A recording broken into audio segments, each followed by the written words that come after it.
now and I'm happy. Yes. Great. So we, I'm being told my lighting is bad. Yeah. So anyway, let me start with the story of this really nice story of this guy who used to be a preacher, and he was a legend by himself. He'd go from village to village to preach. And so many people would come, but of course they would fall asleep. So he went in this one particular village, he was preaching, and he realized that, of course, everybody fell asleep. But there was this one man who kept on nodding his head. He kept on nodding his head. And so he thought, wow, at least one person is hearing, yeah? And so after the preaching, he went to the man, who was a very old man, and asked him, so what did you take out of my preaching? And the guy goes, he says, no, actually, you know, I am a little bit old, and I cannot, I did not get anything of what you are saying. And he goes that, you know, every time I was looking at you, I'm a goat keeper. And every time I was looking at you, you looked like a goat. And every time I'm nodding in my head, you actually looked at my goat. And every time I was shaking, you did not actually look, you're not the goat. But now that you're near, I'm confirming you're actually not my goat. So the whole essence is that, you know, as we do these webinars and all that, we strive to at least learn something. You know, we don't sleep, we learn something. Let's not be goats. We learn something. And, you know, as an industry, when we get together, it's really, really important. So I'm hoping that we can learn something. I'm hoping that we can learn something. Is my light that bad, honestly? I'm getting people complaining that my light is bad. I think we can just change the room from where I am as we are talking. But so Kezi, thank you so much. We are happy that you could make it. I hope that is better. My lighting is better that way. So Kezi, I want to start by introducing you to our viewers who are following us. We are talking about the legal protections for your business. So I want to introduce Kezi Mukiri. Kezi Mukiri's profile,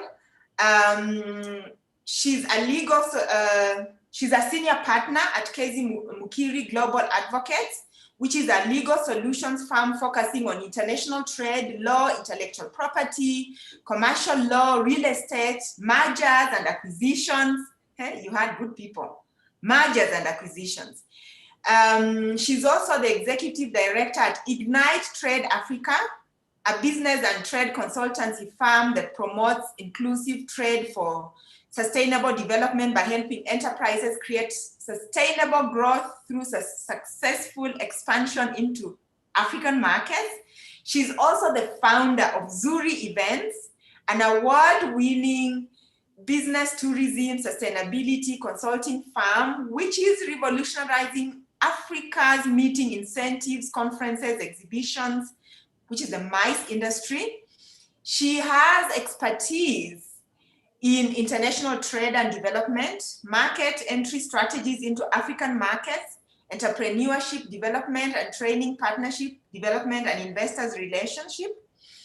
She has experience which spans over 15 years in enterprise development, trade support, building market linkages, working with clients in 5 continents, that is Africa, Asia, Europe, North America, and South America. Wow, Kezi, you are accomplished. Her academic qualifications, she has a Bachelor of Laws, LLB. She also has a Master's in International Relations from the University of Nairobi. She also is in leadership and entrepreneurship training from Vital Voices Global Partnerships, Sherry Blair Foundation for Women, Goldman Sachs 10,000 Women, also the Young African Leaders Initiative. She has received a couple of awards, Woman of Excellence Award, also from the Women's Economic Forum from 2018. She's a member of OWIT, that is Organization of Women International Trade. At one point, Casey, you chaired OWIT, yeah? She's also a member of the India Chamber of Commerce and Industry, the Law Society of Kenya, that is LSK, and the Association of Kenya Business Events. So a little bit just about what they do. They develop talented and dedicated teams that designs and offers world-class legal solutions at Mukiri and Global Advocates. They offer world-class legal solutions. They also like fostering and developing working partnerships with leading law firms across the world. Their areas of litigation, key areas include international trade and business law, intellectual property law, commercial and company law, litigation and dispute resolution, employment incentives, banking and finance, entertainment and sports, and tax law. I want to, as I introduce Casey from Mukiri and Global Advocates, there's a quote here from their profile. A lawyer is a person who writes a 10,000 word document and calls it a brief. That is Franz Kafka. And another one I had recently from one of the shows. Lawyers will say anything, including the truth, to win a case. Well, that is not the one we want to say now, but welcome, Casey. Welcome. Please, a brief, just some opening remarks before I delve into the questions, some of which I've already received. Viewers who are joining us on YouTube and some joining us on Zoom, please feel free to send in your questions as we learn about all the layers of protection for our businesses. Casey, just some opening remarks. Okay, great. Firstly, I do sincerely want to apologize. This is not my behavior. It is not my usual conduct to come this late for meetings. So please do accept my sincere apologies. I actually do logged in and then my laptop just went dead. So they're trying to sort it out and to figure out what could have happened. But I am very excited just to come and talk to us on the layers of protection. It's an important conversation. We've gone through a lot the last 18 months with businesses being, moved around and being shaken. And we have to know that, the shakeup is going to be there for, a period of time. The reality is that a lot of businesses may not revert to normal. We are hearing a lot about the new normal, and the important thing is that even where we are right now, as we enter the recovery period, to begin to think about what shock absorbers can we give our business? How can we layer our business with certain protections to ensure that those businesses are able to withstand moments of great shakeup as we have witnessed. I am an entrepreneur by heart, myself. And so even as I speak to us this morning, I am speaking as one who has built enterprises which are in different stages of growth. And so therefore, it's not just my legal expertise or the expertise that comes from Mukiri Global Advocates, but it's also my own journey as an entrepreneur founding and running businesses in different sectors. So that is the experience I'll be sharing with us. Catherine, allow me to quickly just share screen and run through a presentation. I will try to be as fast and to be as respectful of our time as I can.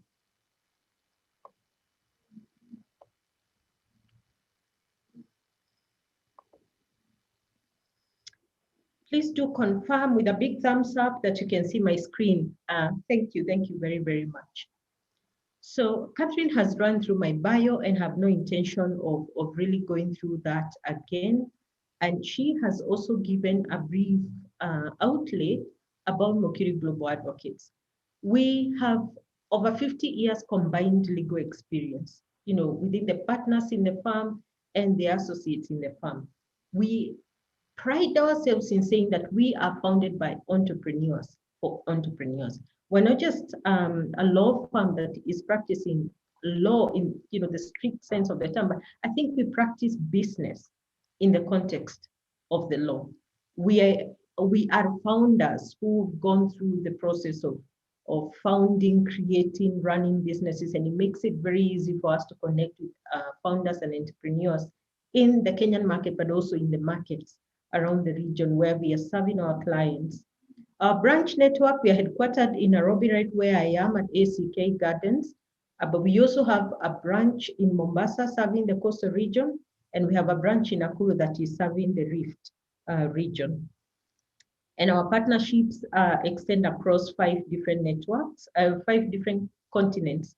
And this is our network of legal and trade specialists who we work with. Again, Catherine has gone through key areas of practice, and I will not belabor that.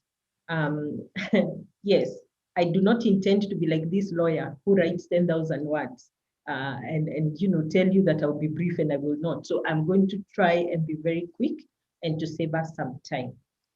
Going straight to the point, what are the critical areas of protection for a business? For those of us joining us on Zoom, and even for you on YouTube, if you could just even put it out there, what are your current challenges? Where do you feel exposed as a business? And we could tackle it as best as we can in the course of this webinar.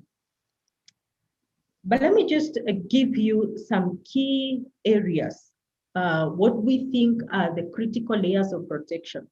The Business Daily in February 2018 did an article where they listed some areas of protection that are important for startups, but also for growing businesses.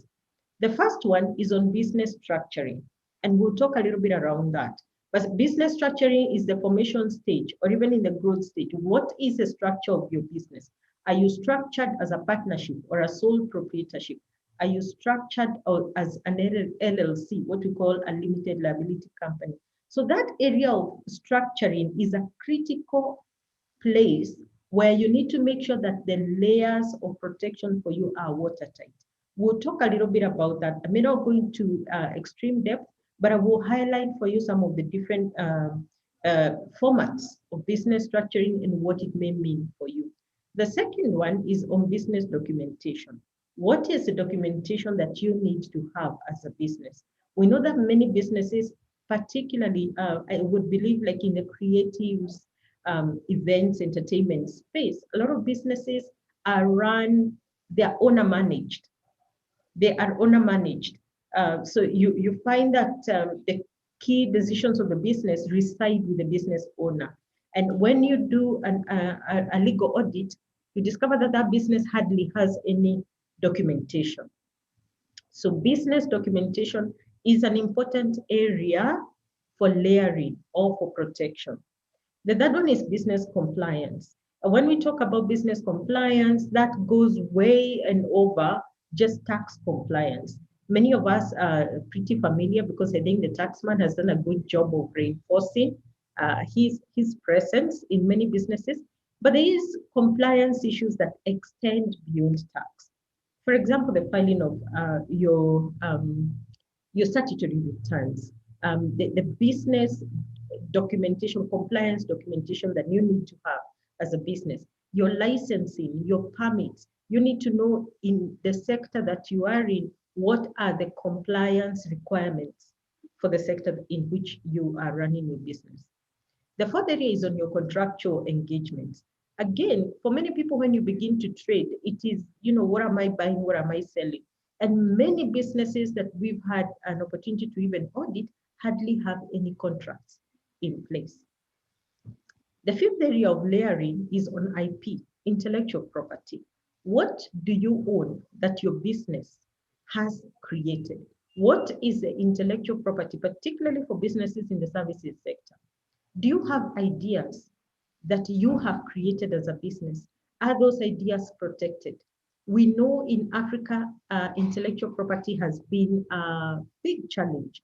We, over the last few years, of course, came across the Kyondo having been patented, I believe, in Japan. We also have the Masai Shuka, whose intellectual property is now legally owned elsewhere, yet we know that these are items that have been traditionally with us. Why? Because as Africans, we have not prioritized the protection of intellectual property. As a matter of fact, people do not think that they are the product of their intellect is an asset. The product of their intellect is due for protection. The same way you will not buy a car and not insure it, it is important to make sure that you protect the ideas, the ingenuities, the creativity that comes out of the nature of your work. And the sixth critical area of protection is financial risk. There are certain management solutions that are available to mitigate. We may not be able to reduce all risk, but the purpose of this conversation is to see how do you mitigate, how do you reduce that risk? How do you make sure that any risk coming to your business does not flatten your business and make it impossible for you to be able to trade? So let me quickly go through what are stages of a business life cycle. So there is a seed, or some people call it the startup stage. This is where you have an idea and you're beginning to experiment around that idea. You're doing your research on that idea and you want to put up that idea into the market. So that is the seed stage. That is the startup stage. And then we go to the growth phase. The growth phase is typically where you probably have tested that idea.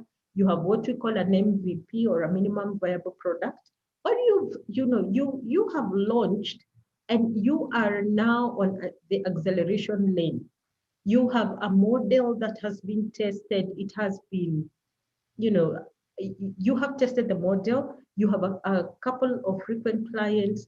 You actually have a business model in place, and your clients also know what a business model is. So that is the growth all the way to expansion, the growth, established, expansion stage. Those, I will clump them together.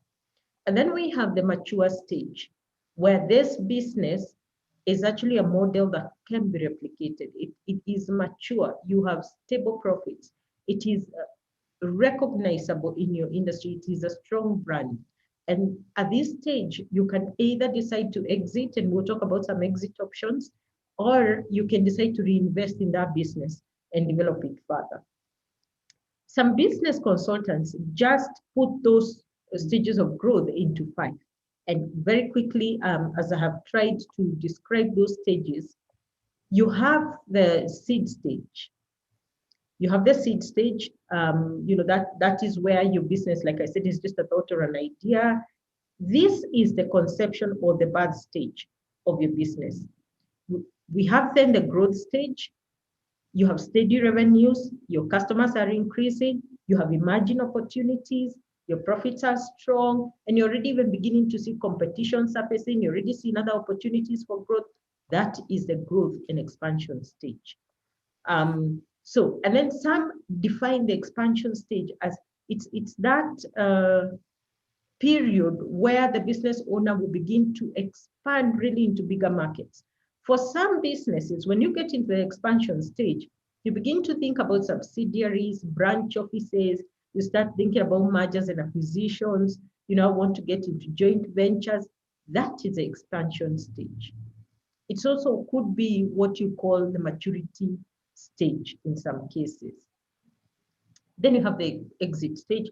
This is a big opportunity if you want to cash in and leave.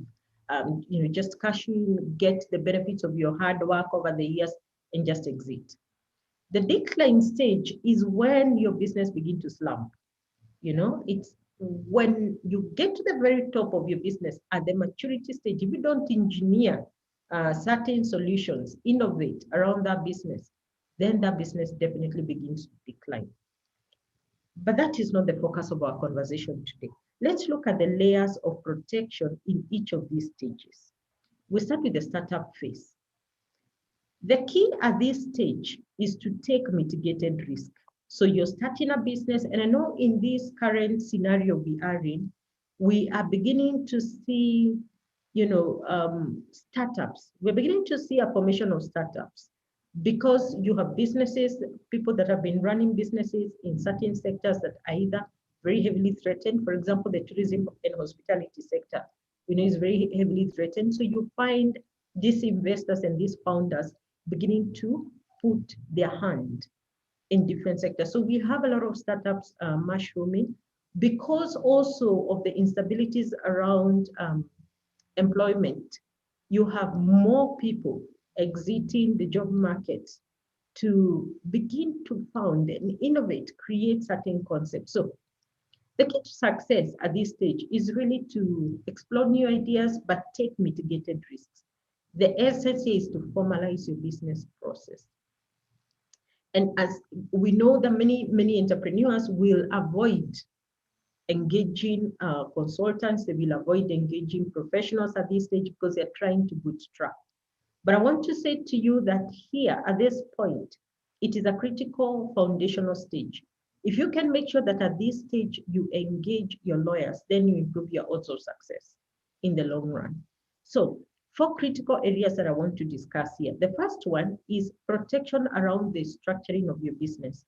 There are many ways in which you can create that enterprise that you want to create. Could be a sole proprietorship, could be a partnership. I may not go into depth on each one of these, but a sole proprietor we know is where is one person, is owner-led, owner-managed, or a partnership where you have 2 or more people coming together. For each of these 3, sole proprietorship, partnership, or the LLC, for each of them, there are certain documents that you need to make sure you have in place.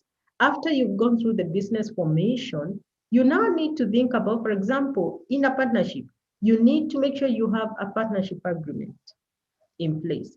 In the LLC, you need to make sure you have a shareholders agreement. What we have seen is that people will go through the business formation process, they will launch the business, but because they did not mitigate the risk of conflict amongst them between partners, you find that that business becomes threatened because they have no partnership agreement in place, they have no shareholder agreement in place, so you have shareholders starting to knock heads against each other, and we know that when the ownership of the business is not in alignment, the business itself is threatened. So that's a critical thing to think about at your startup phase. The second one is your commercial lease review, the permits and all that.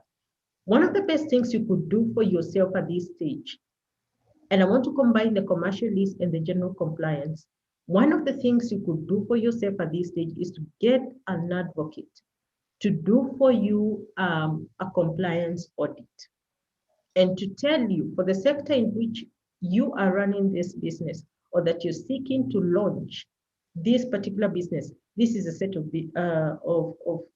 of documents, permits that you require.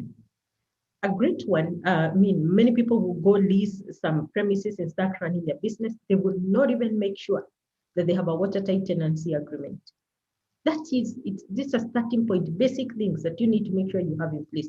At least a watertight tenancy agreement that protects you. Because if it doesn't protect you, then you are threatening your business by setting up in a structure or in an office where you could be kicked out tomorrow.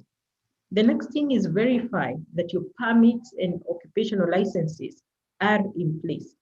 For example, in the events industry, you now know that beyond doing, setting up your business, getting your lease and just locating your business, you know that you're also required to get certain permits, to get certain clearances from your regulator. So you have to know in this industry that I am in or in this sector, who is a regulator?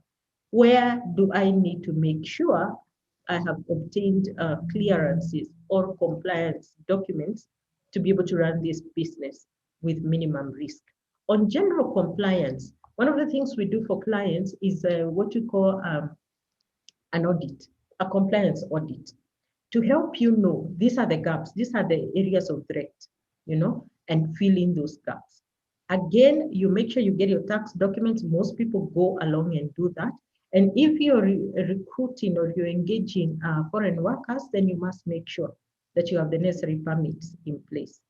Now, HR agreements, this is an area that is largely ignored by startups. You begin to recruit, you have no employment contracts in place, there is no employee manual. So you get into conflicts, with the labor law and employment law right from the get-go. This is a layer of protection that can make sure that you mitigate that risk and that you're able to run that business with minimal hurdles at the very beginning. So these are general layers of protection for startups. But let me move on, and actually a critical one. Let me emphasize intellectual property once again, and I'll just talk about two. The first one is a trademark, and a trademark is really a distinctive sign. It's a distinctive mark. This could even be your logo, a distinctive mark that you use to distinguish your services or your goods from any other enterprise in the industry. We've seen businesses that have set up and you begin to really market your brand and you're putting it out there, and somebody comes and creates a business with your exact same name, and they want to even create a logo that is very, very similar to yours.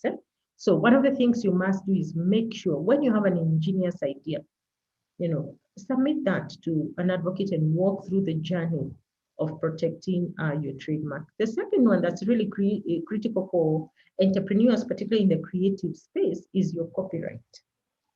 And this one is for the protection of literary, music, artistic works, audiovisual works, sound recordings, broadcasts, stuff that you do. It could even be, now that we're in the era of doing virtual, it could be a podcast, it could be something, literary works that you're doing that is that is your bread and butter.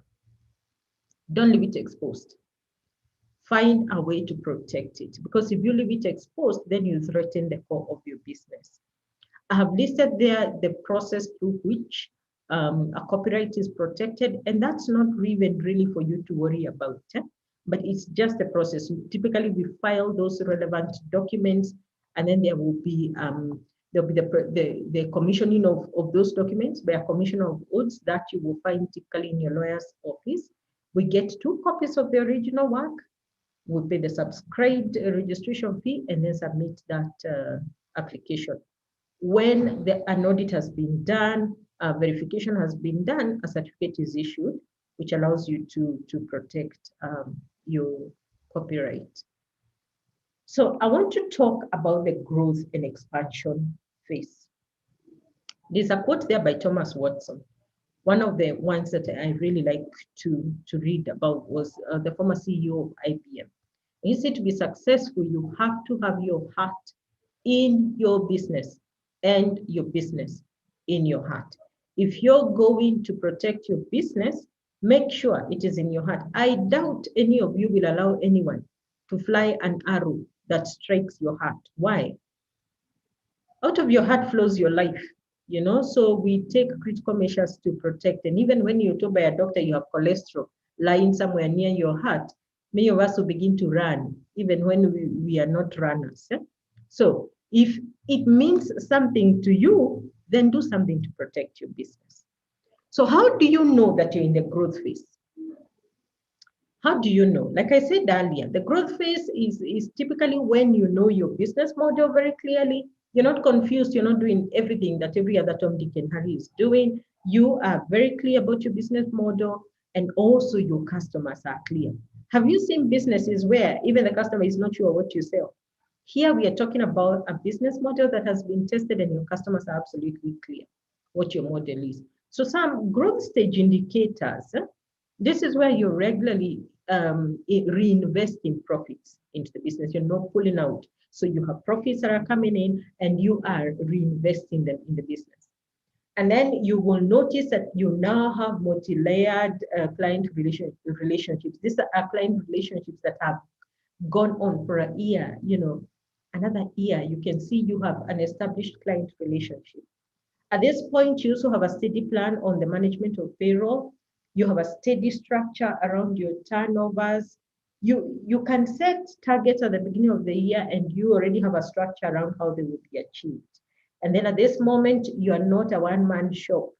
You have probably recruited high-level team members, whether they are working physically with you or it is virtual support. At this point, you already have a support team with you. At this stage, you'll also find that you have a plan around your long-term business financing. Whether you're financing it through debt or equity, you generally will have a plan. And it is also at this stage that you will find more adaptation to use of technology. So systems are probably now in place. You have a mechanism around how your business runs. These are basic indicators of the growth stage. So how do you protect your business when you're in the growth stage? Let's first look at what are the risks, what emerges around you when you're in the growth stage. So like I've said, you have strong profits on the one hand, but at the same time, you have stiff competition that is beginning to arise. But you also notice expanding opportunities and markets.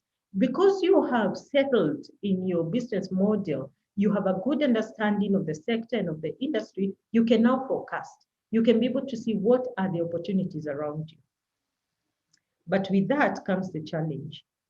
The challenge here, I've often said to the businesses that I coach and mentor, the growth stage can be very dangerous because growth can kill. Growth, unmanaged growth, is a killer, is a business killer. Because the challenge is you're growing and sometimes growing very rapidly, and you begin to face the challenge of maintaining effective management in the face of that growth and expansion. So you have at this stage to make sure that you develop managerial skills. You need to expand your workforce. You have to start to invest or reinvest in the business in order to spur future growth. This is a point at which you have to balance between taking funds out of the business and replowing back into the business. And also because there is extensive growth at this stage, it becomes the time at which you have to explore your debt or equity financing to fund operations. Now, when you look at these challenges and opportunities and the responses at the bottom there, how you need to respond to the growth phase, it helps you understand what layers of legal protection do you need to have in place to make sure that your business survives the growth stage. So what are they? Let's see here. The key to making sure that you survive the growth stage is to formalize your workflows. You have to formalize your operating systems. Many businesses in many sectors die in the growth phase. They die not because they are not getting new clients. It's not because they don't have opportunities for expansion, but it is because, as Chinua Achebe said, the center can no longer hold. So the trick here is make sure you tighten your workflows and you tighten your operating system. So how do you do that? The legal cover around here is around labor and employment law. Make sure you have your customized employee handbook, streamline all your recruitment processes, HR processes, whether it's how you pay, how you hire, how you fire, whether it is employee benefits, employee insurances, stuff like that. Make sure they are formalized. They are not just said, they are formalized. They are in an employee handbook. There is training that has gone around it. Important for you to note. The law requires that if you have a business, say for example, exceeding 20 people, you need to have a policy in place against sexual harassment in the workplace. And if I was to ask how many businesses, SMEs, even have a sexual harassment policy in the business, how many have a policy on discrimination? So you need to start to understand, what does the law require for me to do, so that if you have any such issue arising from your business, or if anyone was going to do a compliance audit on your business, then they find that your business actually does have those things in place. When it comes to business contracts, remember this is a stage at which you're expanding rapidly. So you're likely to find that your operations now exceed the space that you've been working on, whether it is a go down or whatever it is. So you're starting to think about real estate acquisition. Maybe I need to expand my working space, so I need to get into a new rental agreement. This is a stage at which you're selling assets or there's purchasing of extra assets. So here, business contracts make sure that your contracts are watertight. And I always say the same way, for as long as you've been born and you're walking the journey of life, you need to have a good relationship with your doctor, because these bodies of ours malfunction. Eh? Similarly, for as long as you have founded a business, my friend, have a close relationship with your lawyer. Walk the journey with them, because the dynamics change. Running a business in and of itself is a risky affair. So you want to make sure that you have a relationship with your lawyer so that you are engaging even as the needs of the business are evolving. So the last one here is debt and equity financing. Remember, we said in the growth stage, you need to now look for working capital.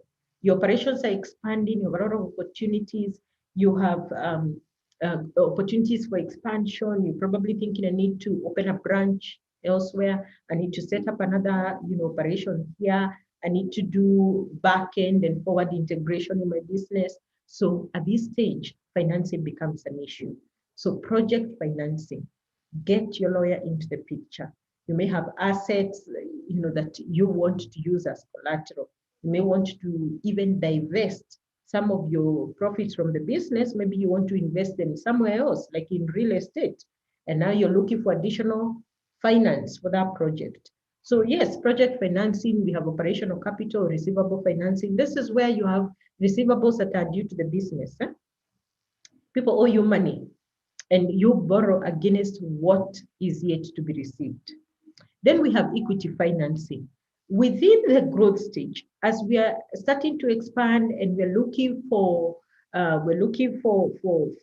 people to help us carry the weight, we find ourselves now either turning, if you're not going to debt financing, you start turning to private equity, looking for people to buy in shares into the business, or you're looking for angel investors. Do not go blindly into those scenarios. I have personally seen a business taken over where they began to have a conversation with venture capitalists, and before they knew it, the wording on the contract was all wrong, because they were given a contract to sign, never submitted it to their lawyer for audit or for just assessment to check what are the clauses in there. So don't walk that journey alone. And then I also have to warn you, because we've seen, of course, an emergence of a lot of online solutions. Right now, when you get a sore throat, you will first go to Dr. Google before you call your doctor.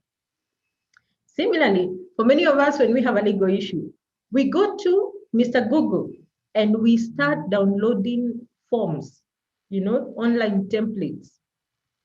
Please, even if you are going to do that, be careful not to put yourself in a situation where you lose what you have really worked hard for, because you did not have the sense to consult a lawyer on it. So I want to get us jumping to the maturity stage. Again, another quote there: growth is never by mere chance. It will not just happen. It is a result of forces working together. That's by the founder of J.C. Penney. So how does the maturity stage manifest itself? So it's typically marked by, predictable revenue. At this point, you're not struggling. You can even predict. You'll find businesses here with longer term targets or longer term strategic plans, because they can predict their revenue. At this point, you will even find that you're getting into the space of acquiring other business entities to support the operations of your business.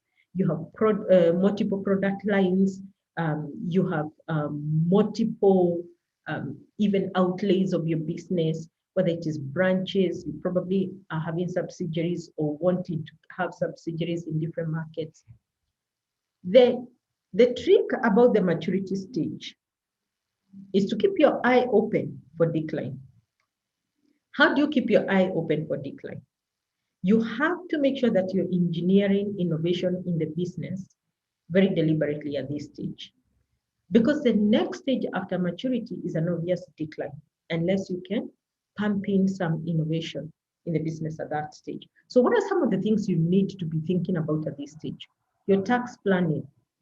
Tax planning is critical at the maturity stage because you're now thinking of, you have all these tax payable within the business, and you begin to think you perhaps need to set up a subsidiary in a different market, which allows you to do your tax planning in a way that does not expose the business unnecessarily. There's also what we call entity structuring. And this is where you start seeing people creating what is called a holding company, and they begin to create subsidiaries to help them run the business in sizable chunks. The other thing here that is really critical is your business succession planning. At the maturity stage, it is risky because you have the CEO in many cases who is the face of the business. They are the ones who are out there pushing the brand. That is a key man. You have maybe a management team on who the business heavily relies. So at this point, when we're doing business succession planning, we even advise businesses, get your key man life insurance in place. This is a place where you know that if anything happens to your CEO, that business will be exposed. So you get your insurances in place, you begin to, for example, in the maturity stage, you have companies that are doing business with your company, but those contracts are hinged upon long-standing relationships with either your CEO or your top management team. So you need to start doing your succession planning in a way that your business can thrive and even survive if the top management was not there. Another way, legal and layer of protection at this stage, is to think about franchising. How do you replicate this model? Because you've already tested, you've seen this model works, can you begin to sell this as a franchise opportunity for businesses in other markets? We also have the IPOs as an exit strategy, or you can do corporate securities. At this stage, you're now beginning to think, how do you divest?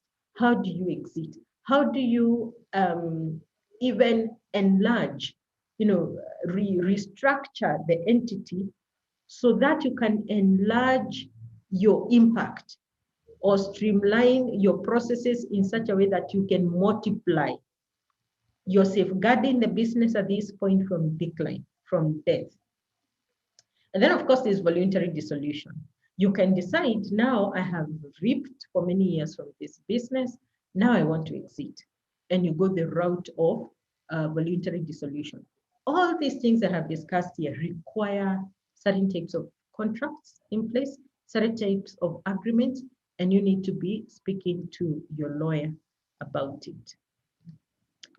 I want to talk very briefly about general risk management in business. Running a business in itself is a risky affair. It is a risky affair. Sometimes you don't know what tomorrow is going to look like. And we've all seen over the last couple of months that things can turn in a short period of time. So how do you manage risk? Let me read one of the quotes that I really like from Paul Gibson. We need to understand the psychology of risk more than the mathematics of risk. For many of us, when we talk about risk, we start talking about the cost of managing that risk. It's so costly. What is it going to cost me? I think we need to worry more about the psychology of that risk.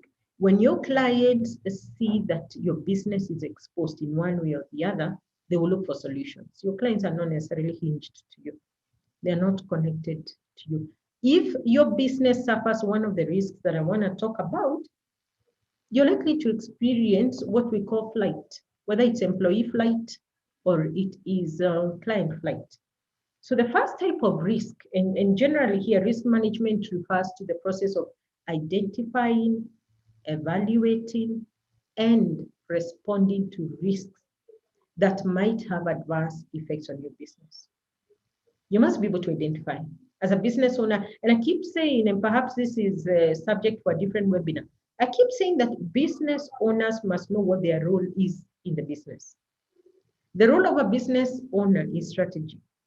The role of a CEO is strategy. Your role is not execution. And too often, by the way, I find a lot of CEOs caught up, strapped up in execution, and you abandon the critical function of strategy. So, strategic risk. Strategic risk. What are the key aspects of your business which will be threatened in the next 2 to 3 years? Have you thought about it? In which direction is your industry going? And I know I've had this conversation even with regard to the events industry, where I have invested with Zuri Events.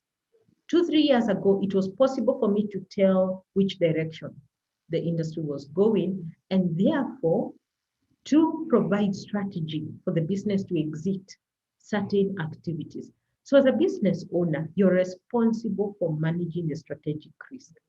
How do you do that? Engage a business consultant, do your industry assessment, and then design a comprehensive business strategy for your company. The second one is your compliance risk. Right now, are you compliant? If you were to get an audit on your business, whether it's by the taxman or whether it is by the company's registrar, would you survive a compliance audit? How do you go about that? Engage your lawyer. Do a compliance audit, an internal compliance audit that allows you know where are you exposed and how can you manage that risk. The third one is financial risk. Financial risk could come in the format, for example, loss of revenue. A lot of businesses right now have lost revenue because of the emergence of the pandemic. It could also be risks, associated with theft or plunder of your equipment, stuff like that. How do we manage that risk? The first one is expand your client base.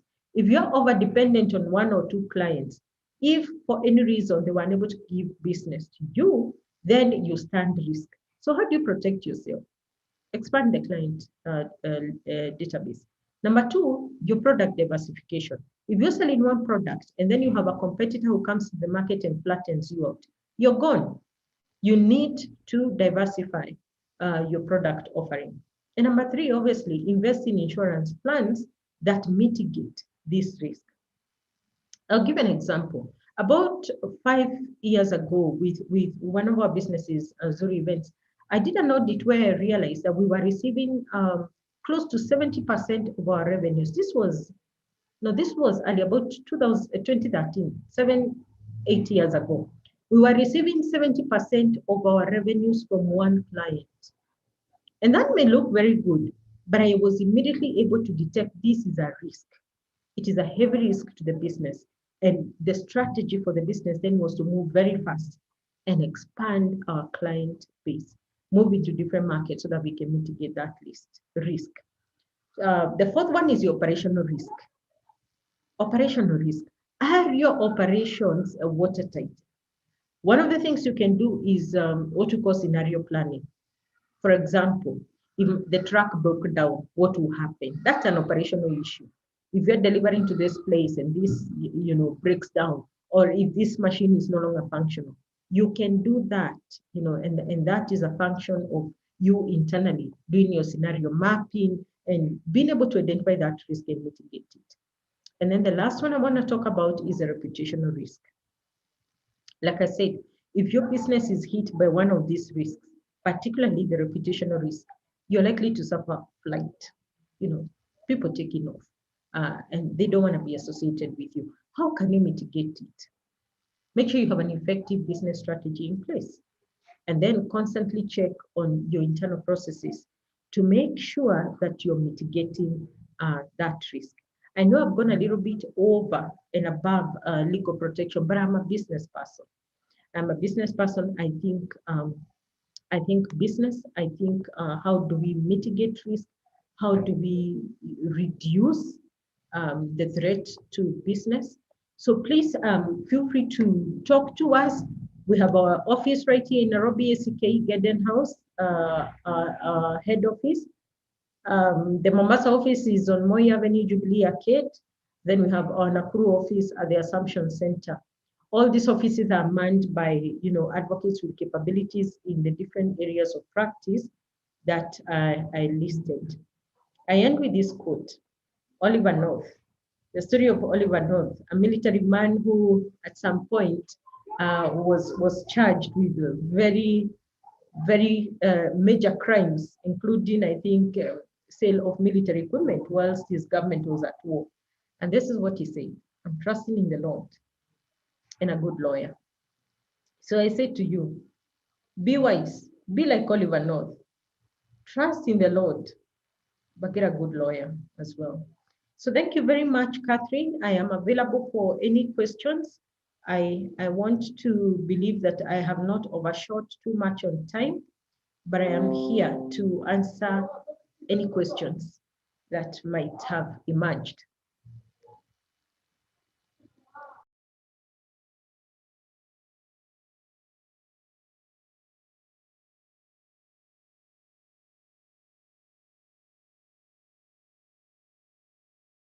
Catherine, you're muted. I'm not sure if you're speaking. Yeah. Thank you so much, Casey. That was an amazing presentation. And, just a couple of things in terms of that even strike me when I want to think of myself as a seasoned business person. And then you just realize, actually, you do not know everything. One of the things I really like that you've mentioned is that a lot of people are going to lawyer Google in terms of they go in and they want to Google and they want to do everything. And you really expounded on the dangers of that. The fact that you could Google, but how do you know even what stuff to feed into Google? Because Google is an AI machine, and you've actually looked at the risks involved in that.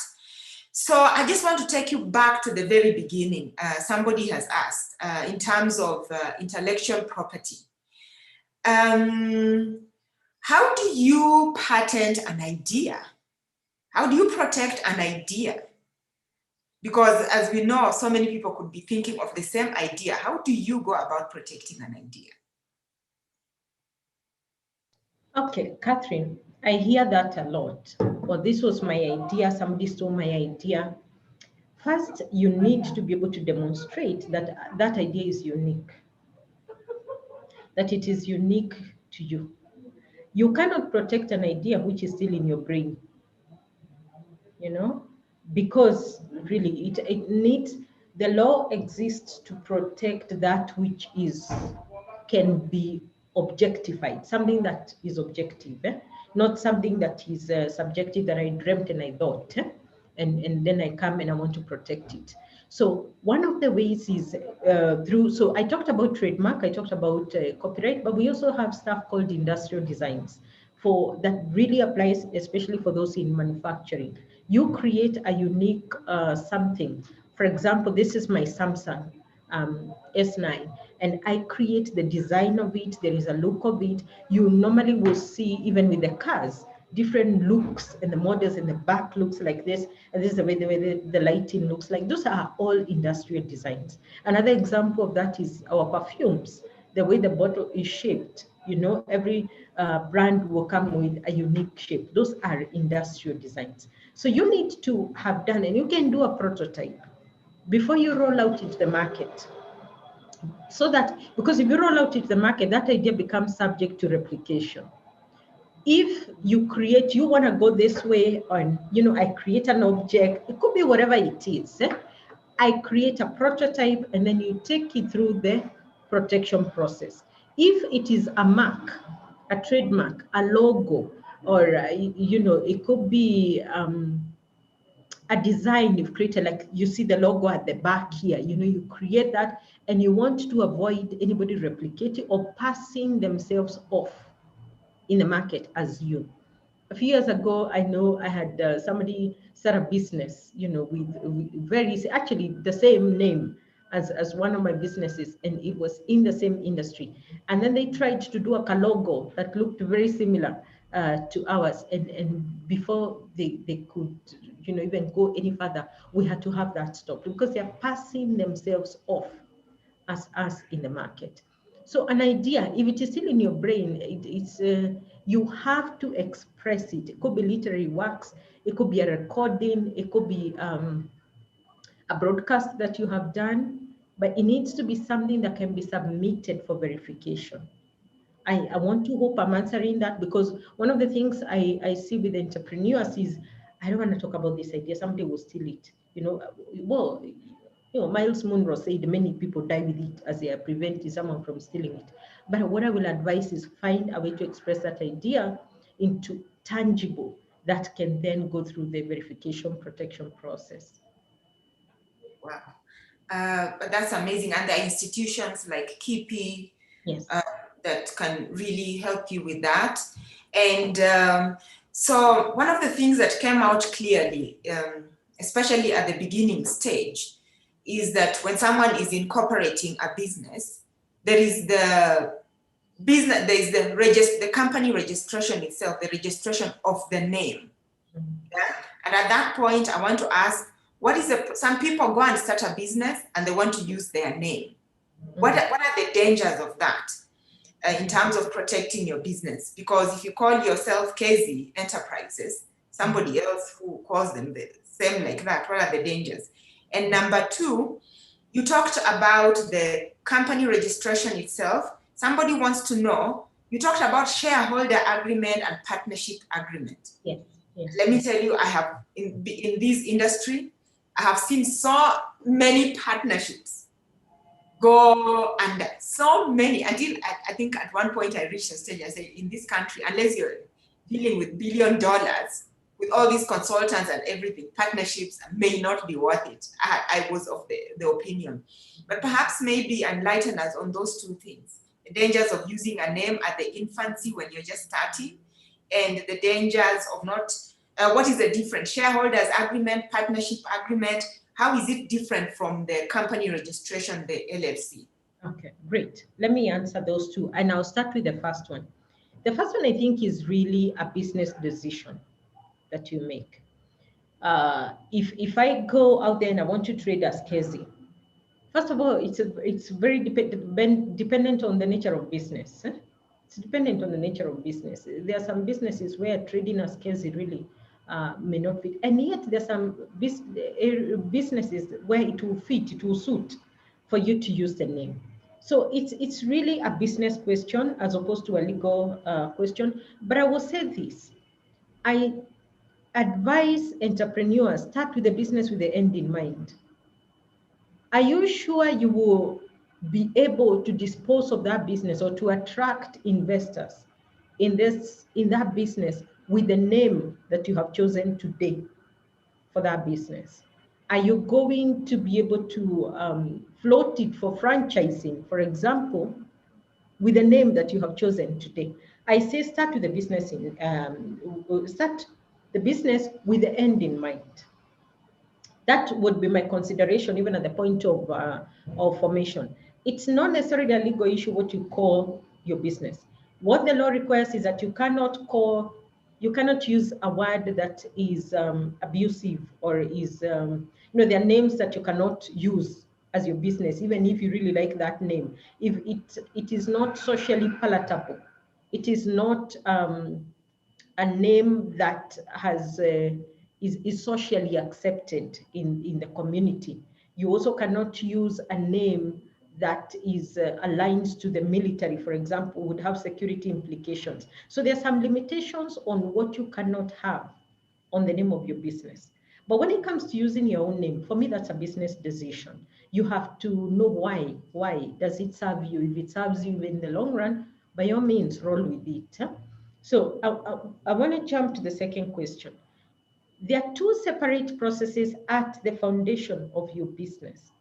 So you create, if you choose to go the sole proprietor way, it is your own name. So it's going to be Kezi Mukiri Trading Us, Zuri Events or Ignited Africa or Trading Us, whoever. That's what it's going to be, your name, Trading Us. And you create that name, but it's somewhat attached to your own name. Then we have the sole proprietor. The sole proprietorship, that is a legal persona. One of the things you must know is that the business has a legal persona or a legal personality recognizable under the law that is separate from the owners or the founders of the business. That veil, that protection can only be removed in extreme cases under the company's law. For example, in scenarios of bankruptcy or stuff like that, the law can separate the business from the owner. But from the word go, if you register an LLC, that's a limited liability company, or a partnership, those have legal personality, so they're different from the business owners, okay? Now you have the business, you have created a company called, say, Ignited Africa, which is an LLC. However, inside there are shareholders. Now the law allows you to have one shareholder. But say if you have two or more shareholders in an LLC, you now come up with a shareholder agreement that binds the shareholders. Why?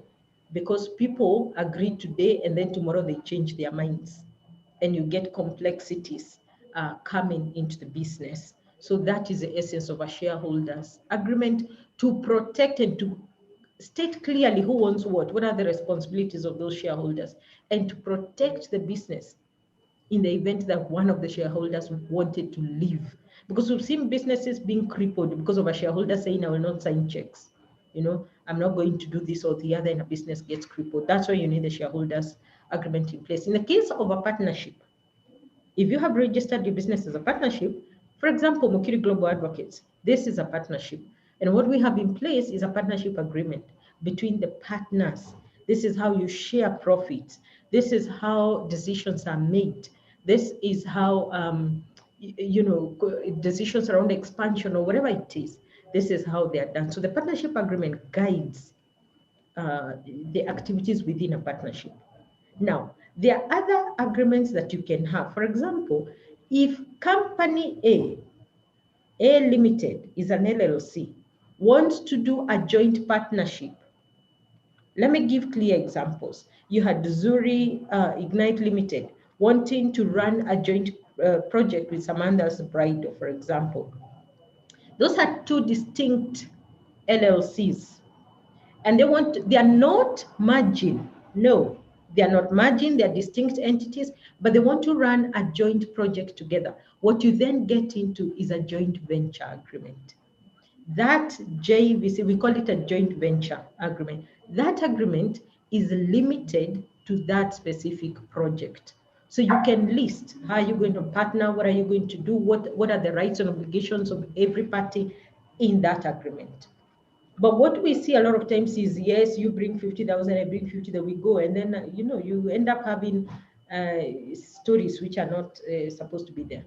So that is the essence of having those agreements in place. Yeah. Thank you so much for that. And one of the things I wanted to add, of course, I'm not a lawyer, but starting with the end in mind, when you're looking at partnerships and all that, in case of a demise of one of the partners, what happens? I've seen families in shock that, wow, the business has reverted to the other partner. What kind of registration is that? That the business reverts to the surviving business partner and not necessarily go to the family. Okay. That's an important one because, you see it happening from time to time. The essence of your partnership agreement is to state what happens if you're not there. Because, I don't know, but human beings, we live as if we will live forever. Well, I think there's even a quote, live like you will never die. I don't know what is the essence of living like you will never die. For me, I live as if today is all I have, but I also live as if I will never die, you know? So have in place, if you're going into partnership with someone, you know, some of the crazy things we see, Catherine, is a scenario where you're seeing a family ravaged by poverty, but you know that they are deceased, whether it's father or mother, had so many properties, but there were no proper structures around the ownership of those properties because they were properties owned by a partnership or properties owned by an LLC. So the thing is, make sure that the partnership agreement states categorically what's going to happen in the case of the demise of either of the partners. To whom does the benefit of the partner, to whom will that benefit flow? You know, and we have partnerships where, for example, you could say that in the event that one of the partners is no longer alive, that the value of investment of the demised partner will flow to their family in terms of, say, salary for a limited period of years, a number of years, or there will be a bulk payoff for you know, a period of years, something like that, something that allows you to protect those that come after. But essentially, a partnership agreement protects the life of the business, whether the partner is alive or the partner is dead. You know, it should protect the life of the business. And it's important, I say it because I am passionate about sustainable businesses that don't just die, you know, because either people are not properly structured or properly advised, or that even the business owner died. The business does not need to die because I died. Wow, that's quite something.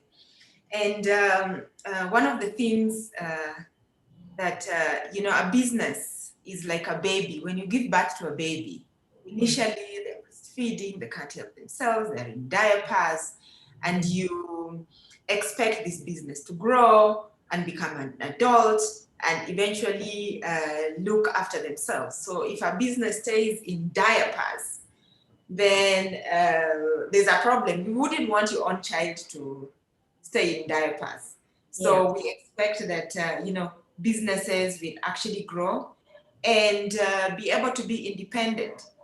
And talking of independence, you know, copyrights and trademarks, I see a lot of people confusing these two. A lot of people are just thinking because I have registered my company at the company registrar, it is a trademark, or it is, especially in the creative arts sector, there's a lot of confusion with that. At the company registry, copyright and trademarks. And then later on, you'll talk about copywriting, like if for the event planners, once you've done a certain design, some people think they can trademark it. Can you trademark that? Someone will tweak it just a little. Yeah, if you use a green flower, they use a red flower and it's different. So could you expound on that a little? Somebody addressed that. All right, so copyrights, trademarks, those are two different things. They're two different things. You know, you'll have circles where they're used interchangeably. They are not, you know, the trademark protects a mark. That's really important. As the name says, it protects a mark. It could be, you know, like I said, a logo, it could be a design, you know, it could be like the way we do our letterheads or something like that. It is a mark. The copyright is literary works. It is the work of creatives. It could be your music, it could be your podcast. It could be, you know, it is generally literary works. It could be a concept like for a script, for a play, a script that can be brought to life through creative, you know, literary works. Those are two different, as a matter of fact, they're even registered in different places. You have the trademark registration process going on at KIPI. You have the copyright process going on with the copyright board. They are, and the process of registration is different. And even the length of protection is different, because that's the other thing we need to know, that when you register a trademark, it's not forever, doesn't go on forever. You have terms of limitation. I think trademark initially 10 years, The other thing you need to know is that there is a geographical restriction. So if I protect a trademark here, is it protected in Ethiopia? There is the jurisdictional aspects, We have, for example, international clients who will do an international IP protection so that it is protected across the board. There is a cost aspect, and I know a lot of clients talk about the investment, the cost of protecting the idea or protecting their creation. But if you do the math, and you know that this is an idea that can generate revenues for you over a very lengthy period of time, then the cost-benefit analysis allows for you to make that investment, protect that mark or that idea. One of the reasons why it is important to protect that trademark is even when you're doing your business valuation. Say, for example, if I wanted to sell the business today, I'm able to tell the buyer that this business has protected these marks.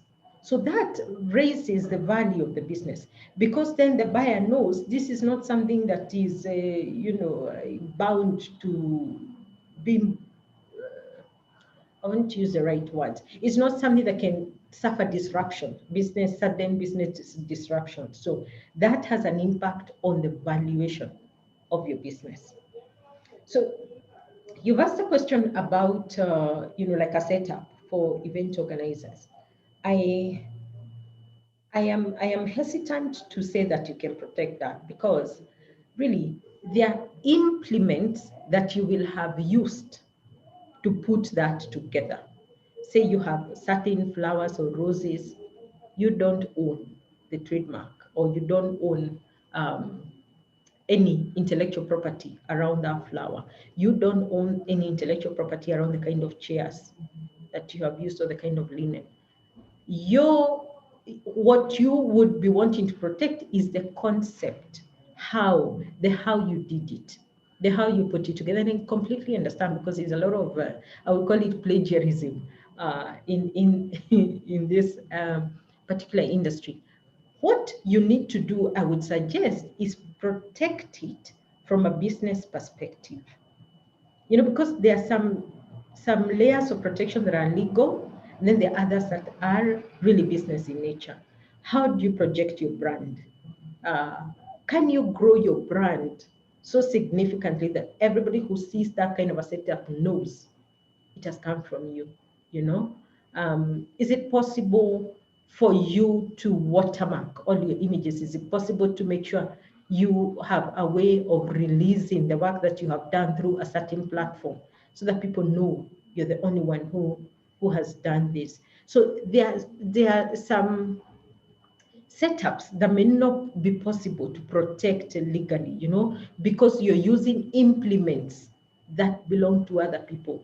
You did not create the implements that you're using, but what belongs to you is the idea, how you combine them together, to create the concept. So I would say that that's a business protection mechanism that you need to deploy, not necessarily a legal protection. However, the law keeps evolving. And I see a question posted to me here that laws keep changing. How should we as businesses keep up with the trends? The thing is this is from Michael on YouTube. Really, the law has to keep evolving. As a matter of fact, for us as lawyers, we feel it's not evolving fast enough, because the business environment is really fast-paced. Business is changing rapidly. The way in which we did business back then is not how we are doing it now. I keep saying, what got you here cannot get you there. By the time you get here and you settle down and you launch a product, what you require to go there has already evolved. Like recently we had, in March 2020, is the Business Laws Amendment Act of 2020 being signed in by the president. I believe that was in March 2020. allowing the use of electronic signatures. You know that we've reached a place, many of us will probably sign our documents online. And the law, our courts would not normally know how to handle electronic signatures, because what is a signature for purposes of the law was you receiving a document and appending your signature on that document. But the law now, since that Business Amendment Act of 2020 allows the admission into court of electronic signatures, and not just on contract documents. That Amendment Act amended the Law of Contract, the Law of Contract Act, to allow for use of electronic signatures, but it also amended the Land Registration Act to allow for use of electronic signatures. So yes, the law keeps evolving. You ask whether there is a portal. Hardly will you find a portal. However, there are platforms where you can keep yourself appraised. For example, the Kenya Law Reform, from time to time they will put out what are the new amendment acts. You can keep yourself appraised by regularly reading the Kenya Gazette, because that is where all amendments, changes to the law will be gazetted for the general public to see. Yeah, I think that's the only way. And then you have law firms, like I know Mukiri Global Advocates, we regularly do circulars to those even on our database, just to appraise you what has changed in the law over the last few weeks, or over the last few months. So you get yourself into a database where you are able to gain access to those changes to keep yourself regularly appraised. And Catherine, it's the same way, the medicine they were using to treat diabetes 5 years ago is not what they're using today. You have new generation medicine. The same evolution does happen in the law, because the law is here to serve the people. Yeah. Wow, I really love the way you've put it. And even you had said it earlier, walk the journey with your lawyer. Because yes, the law keeps changing. And as early as, was it last week, when the law changed, the employment law changed, about discrimination in the workplace, about sexual harassment, about, in terms of having those policies. Before it was if you have 20 employees, right now it's when you have 5. So yeah, it's important that you actually walk this journey with your lawyer, because then they will keep you abreast of those things. And Kezia, I like what you said, the center can no longer hold. Was that Chinua Achebe? Yeah, that's Chinua Achebe. With business, Catherine, yes. With business, you get to a place where the center will not hold in the growth stage. And if the center cannot hold, anything that could go wrong will go wrong. Wow. Which is really why it's important to keep track of those different layers of protection. Okay. Yeah. So, and with that, you also mentioned that last week we had this talk, which you moderated, about exit strategies. And one of the big things is about private equity. When somebody can buy into your business, whether it's a venture capital or you're selling it, so these are really good layers that you can use for protection to ensure that you actually get out with a profit if you want, or if it's in case of a transition, you can get out something good. Collateral, you talked about project financing and just planning for it. And in the maturity stage, you talked about it's a very dangerous time. You want to keep time on the decline, franchising and IPO planning, voluntary dissolution. Actually, a lot of us never really think about in terms of what, exactly how far are we going with this thing, yeah? And whether we are doing franchising or floating it on the stock exchange, and scenario planning, that actually caught my eye, especially with the events people. The different scenarios. Your truck is moving, it's attacked on the road. Maybe things get stolen from the venues. that kind of scenario planning and risk mitigation, reliance on one client, it's a major, major, major, major risk. Reputational risk. Our businesses, I mean, could really suffer from that reputation.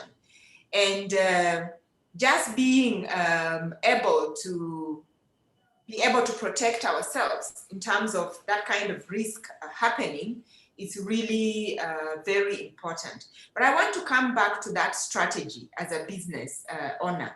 How do you, could you expound perhaps just a little in terms of, as we wind down, how does a business manager, a business owner set themselves up to just be in charge of strategy as opposed to really being the chief executive of everything? Oh my goodness. I wish, Catherine, I had a whole day to just talk to entrepreneurs about this. Because I find a lot of entrepreneurs think, I don't know whether it's by design or it's just circumstances or it is just different styles of leadership, but you'll find a lot of entrepreneurs preferring to be in the front line. You know, if it is this that needs to be done, they want to be there. I'm sorry. If something needs to be done, they feel they have to do it themselves. My approach is very different. My approach is, when you have a business idea, focus on building systems and structures around that idea. If your idea is good, and if your idea matches the needs of the market, your idea will fly, because it will go faster than you. The idea will fly. How do you give it wings? Systems and structures. Systems and structures. And to me, that is the most critical function of the vision bearer, to develop systems and structures around that business.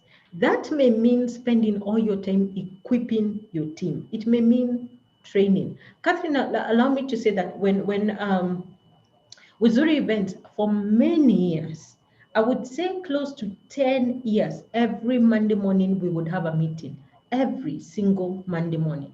And I invested my time in training and equipping.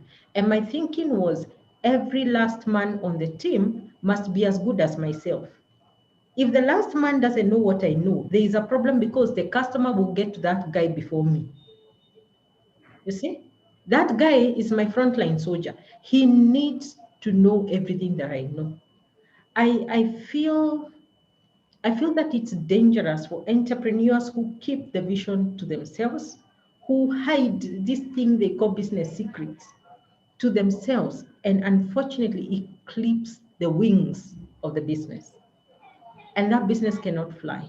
You want to build a thriving business, for me, where I stand, build the systems and the structures, invest. And I'm not talking about mega, investments around building a system. It could be just the way something is done. Repeat it again and again. Put it on paper. Create a flow chart in the office if you have to. Make sure everybody knows and understands, first of all, what is the vision? Why are we doing what we are doing? Number two, how are we doing what we are doing? Okay, so that then as a business owner, you are in the background observing, do my systems work? Do I deliver the promise that I make to the customers? You may get it wrong. There could be scenarios where, the system flops. But because you have a system, you will know it has flopped. If you had no system in the first place, you'll never even know when you're flopping or when it is working. But if you have a system in place, you will know it has flopped, and you will know it's time to go back to the drawing board. So, Catherine, for me, I say that the most critical function of the business owner is strategy. It is developing the strategy for that business. If you are in your place, in the watchtower, as a business owner, you'll be able to see danger when it is coming, when you're in the watchtower.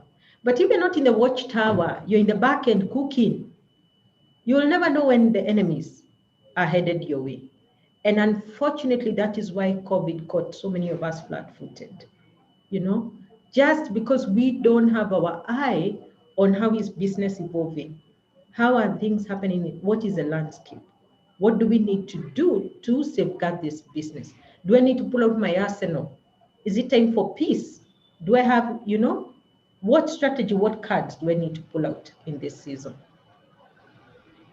Wow, that's amazing. You have to be in the watchtower. I like that expression. Otherwise, you will not know when the enemy is coming, or when you have a Trojan horse in the company. So talking of COVID, force majeure. I mean, there are people who had asked me earlier on, I should ask about this. Force majeure, cancellation, contract cancellations, refunds. Should people be giving these refunds, especially in this second wave? This is more specifically for the wedding professionals. I want to assume that this is a scenario where you have entered a contract. There is a contract in place with a client, not just a verbal agreement, but where there is a contract in place. Because these contracts, and I have to say there are many of them that are in court right now, including ourselves. We found ourselves in court over one of those scenarios. The court will analyze what is in the contract. If you find yourself in a litigious situation, and this is a scenario where litigious is simply litigation, where you're not able to resolve the matter, between yourselves, the client and yourself, you're not able to resolve it and you have to go to court, then the contract becomes the subject matter for purposes of analysis and for purposes of argument in court. So if it depends on what are the contract terms, what are the clauses, what protects you. If it is a scenario where you received payment to deliver, and I know a lot of those scenarios are emerging. Let me answer it this way. You will not benefit from the protection of the law by breaking the law.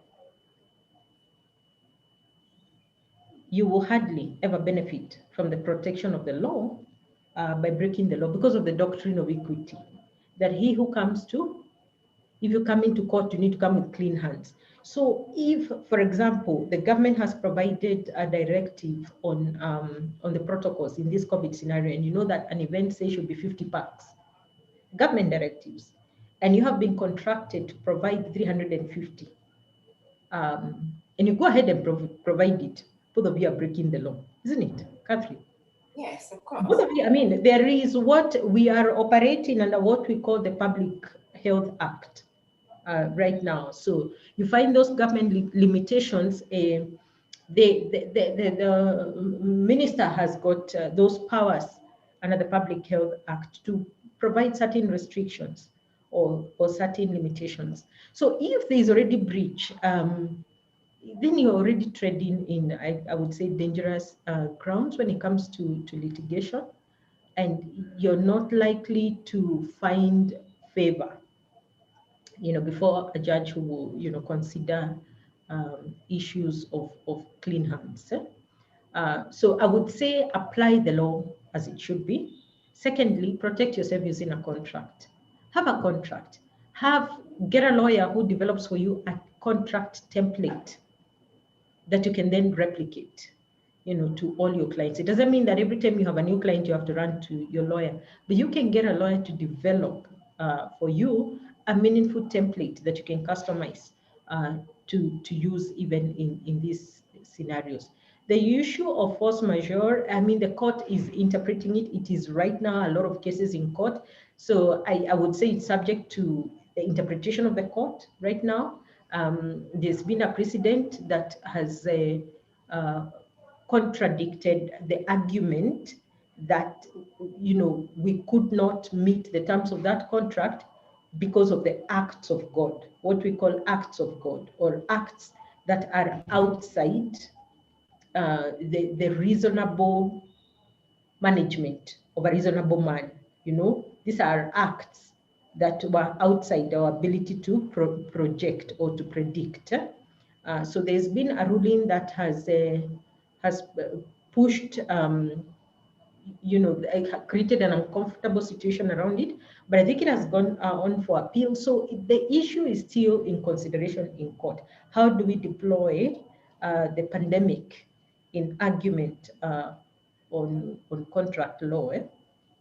But for continuing instances, my advice is get yourself a proper contract.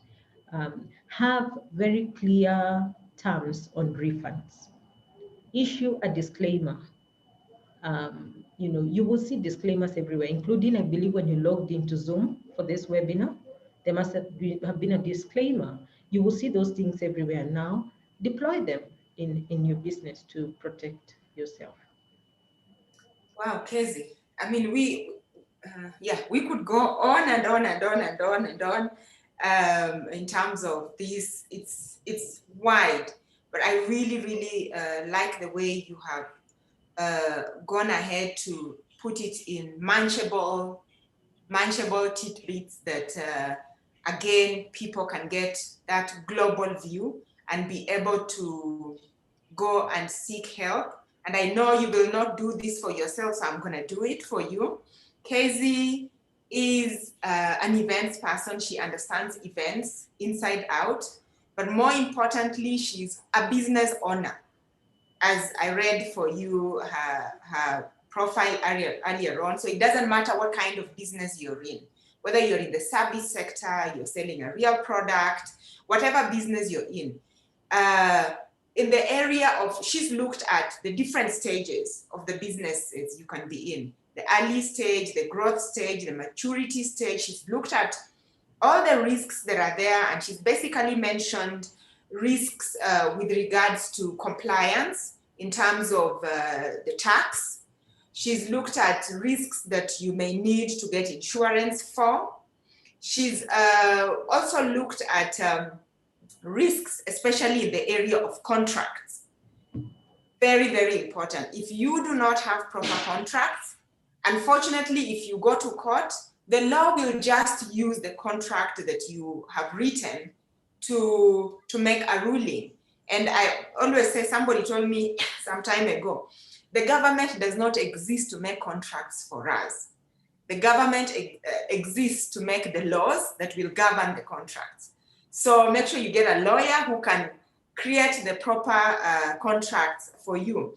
So, and don't look far, just go to Casey. She can be able, because she understands the nuances. One of the things said about Google is that you go to Dr. Google, the laws in America may not be the laws here. Someone the other day was talking of digital colonization. You're being colonized digitally. So you may download a contract that doesn't have, those laws do not protect you locally. So it's just really important that you can get that lawyer. So I think so that unless there's a major, any other question that I may not have answered, I think this provides us a really brief overview. Before I close, Casey, I don't know if you have any closing statements, but I also want to invite Eunice after Casey gives us her closing remarks. And then Eunice, if you could say something, especially for somebody like you who is just starting out from Ulita Surprise. You will share with us what are your key takes. And I know you worked so hard to put this together. Thank you very much.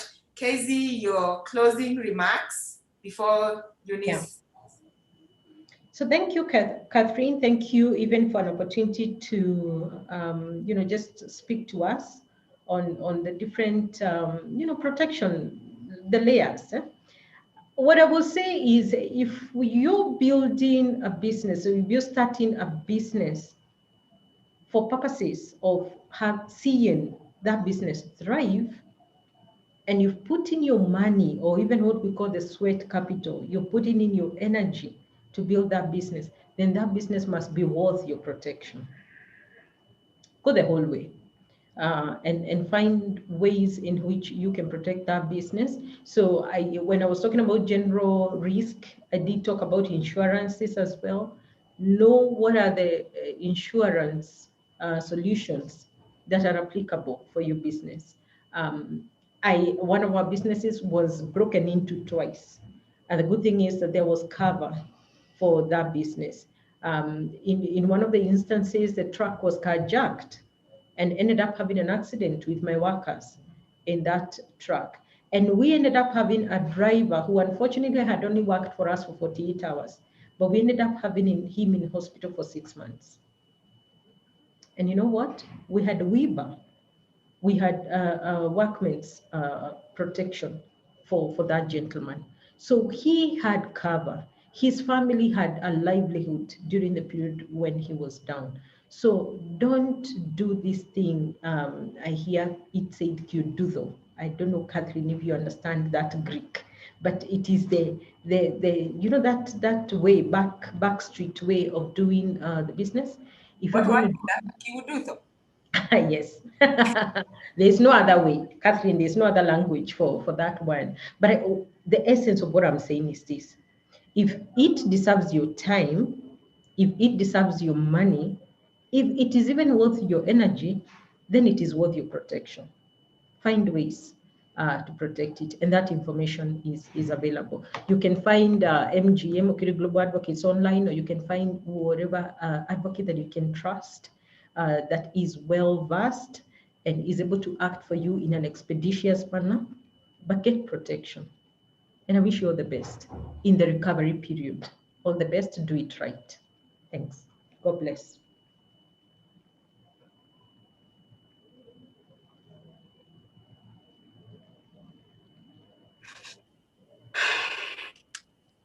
I don't know where to begin because I had a notebook and a pen the whole time, and I have written down so many things. And it has just been a very educational session, especially for me, who my business is at the infancy stage, so to speak. And one of the key takeouts I have learned today was, I just want to echo what you said, Kezi. The business, if the business is worth your time, you have to protect it. And there's also something that stuck with me. You'll not benefit from the protection of the law by breaking the law. I think that is very important. And so for someone who is just beginning, it has been a very informational session, because I know that even when we'll be growing, I know the different layers of protection that I'll need to put in place to protect my business. So I want to thank you, Kezi, very much for this session. You're just a powerhouse in your own right. I think I'll stop there and hand over to Catherine. Wow. Thank you, our viewers online and the ones who joined us on Zoom. Thank you so much. We have learned, I have learned, and they say the best way to learn is to teach. So we don't do these things because we are the ones who know. It's not like that. We are all learning. And I personally have learned a lot. And we look forward to, there's one webinar we missed yesterday, so we look forward to it next week. We are having someone join us, somebody who has bought businesses, started businesses, and seen it all. So we are gonna now get practical. Last week we looked at exit strategies. Today we've looked at protection. So next week we are gonna get, the tire is gonna meet the road. We're going to look at real life cases and how they manage to navigate to be still the last man standing. Thank you so much, and God bless all of you all in this recovery period. And like Kezi